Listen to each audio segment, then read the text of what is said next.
कालिया नाग की कथा। कालिया नाग की कथा श्रीमद्भागवत महापुराण में वर्णित है और यह श्री कृष्ण के बाल लीलाओं में से एक अद्भुत घटना है।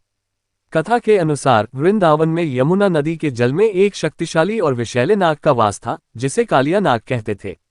उसकी विषैली गैस और जहर के कारण यमुना का जल दूषित हो गया था और आसपास के पेड़ पौधे मर गए थे। जल को पीने वाले पशु पक्षी भी मृत्यु को प्राप्त हो जाते थे।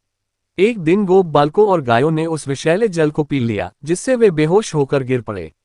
श्रीकृष्ण ने अपने साथियों की रक्षा का संकल्प लिया और उस जलाशय में कूद गए।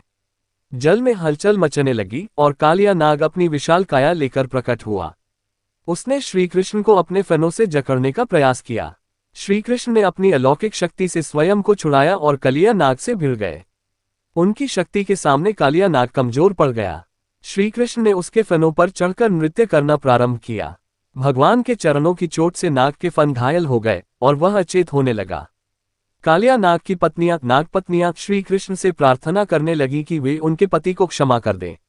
उन्होंने कहा कि कालिया ने अज्ञानता में अपराध किया है और अब वह यमुना को छोड़कर कहीं और चला जाएगा। श्रीकृष्ण ने कालिया नाग को जीवनदान दिया और उसे यमुना छोड़कर रामनक द्वीप पर जाने का आदेश दिया। साथ ही उन्होंने उसे यह आशीर्वाद दिया कि अब गरुड़ नागों का शत्रु उसे हानि नहीं पहुंचाएगा, क्योंकि श्रीकृष्ण के चरण चिन्ह उसकी पीठ पर अंकित हो गए थे। कथान का संदेश। ये कथा बताती है कि भगवान अपने भक्तों की हर प्रकार की विपत्ति से रक्षा करते हैं। साथ ही यह अहंकार, विष और अधर्म का नाश करने का प्रतीक है। कालिया नाग को पराजित कर श्रीकृष्ण ने यह भी सिखाया कि दुष्टता और हिंसा का त्याग कर प्रेम और भक्ति का मार्ग अपनाना ही श्रेष्ठ है।